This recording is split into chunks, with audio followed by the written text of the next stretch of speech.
The spaceship hummed through the void as it approached the alien world of Zerathos. Inside the cabin, the astronauts, seasoned yet anxious, stared out at the foreign planet. Zerathos was unlike anything they had seen, a swirling atmosphere of deep purples and strange cloud formations, hiding secrets they had long speculated about. For decades, humanity had dreamed of reaching a world like this, and now they were here, standing on the edge of the unknown. The crew exchanged silent glances, the weight of their mission pressing heavily on their shoulders. They were the first humans to step foot on a planet where intelligent life might exist. History was about to be made. The landing craft descended slowly, its thrusters displacing the strange mist that clung to Zerathos' surface. As the landing gear made contact, the astronauts prepared to exit, double-checking their suits and equipment. The atmosphere readings were curious. There was oxygen, but also a mix of gases they had never encountered before. They needed to proceed with caution. One by one, the astronauts stepped onto the surface of Zerathos. The ground beneath them felt soft, almost organic, as if the planet itself was alive. The sky above shifted in hues of violet and dark blue, and towering mountains loomed in the distance, their peaks shrouded by clouds. Everything about this planet felt alien yet strangely familiar. As the astronauts moved further from the landing site, their instruments picked up faint signs of movement. The surface of Zerathos wasn't barren. Strange plant-like organisms pulsed with light as they swayed gently in an unseen breeze. In the distance, they spotted creatures, gliding on what looked like membranous wings, while others slithered beneath the soft soil, leaving behind trails of glowing bioluminescence. But these were not the intelligent beings they had been sent to find. The astronauts exchanged uneasy glances. If life like this existed, surely there was something more advanced hidden somewhere in this world. Suddenly, their scanners detected something unusual. Structures, not natural formations, but signs of civilization. Cautiously, they made their way toward what appeared to be the remains of a city. The astronauts approached the alien structures with a mixture of wonder and trepidation. The buildings, or what remained of them, were unlike anything ever constructed by human hands. They were crystalline, organic in appearance, as though grown from the planet itself. And then,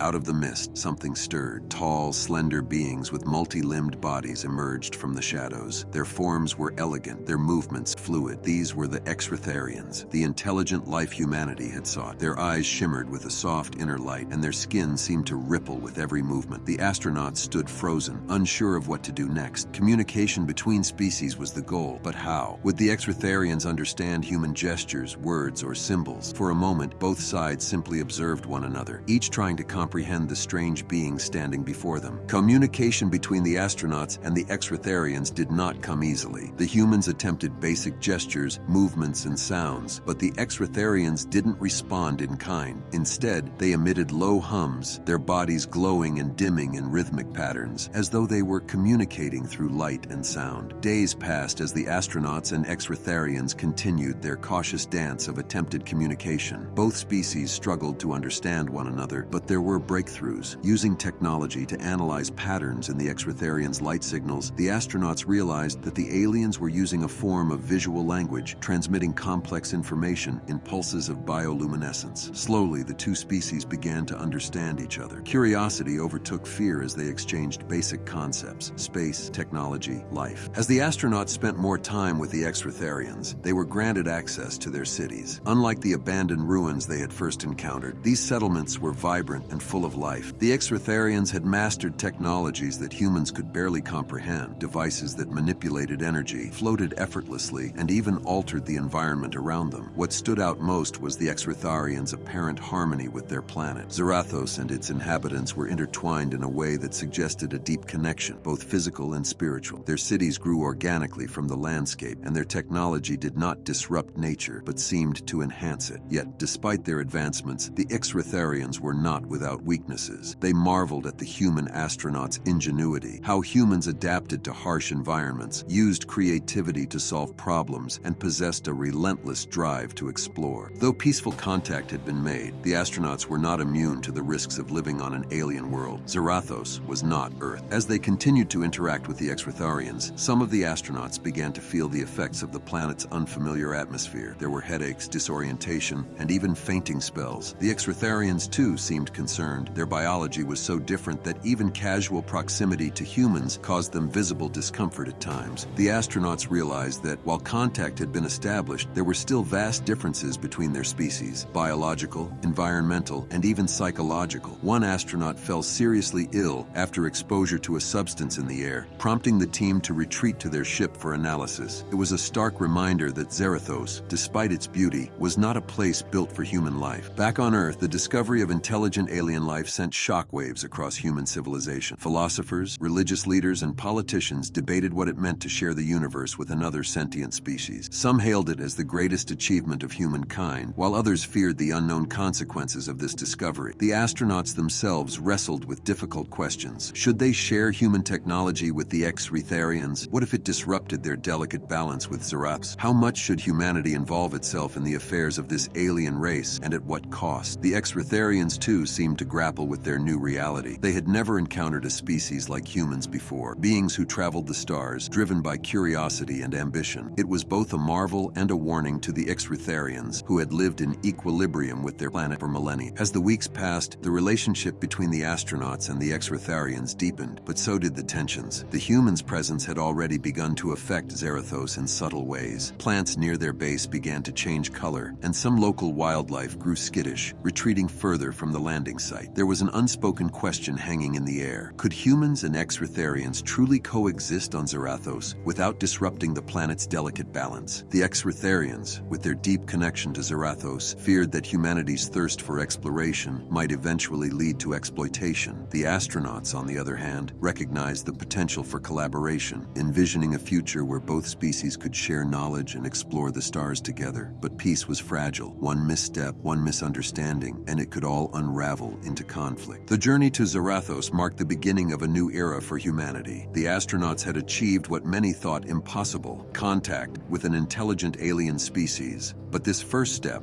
raised more questions than it answered. Would humans learn to live alongside the Zerathos, respecting their way of life and their planet? Or would they fall into the same patterns of exploitation that had marked their own history? One thing was certain: Zerathos had forever changed the astronauts who walked its surface, and the universe would never be the same again.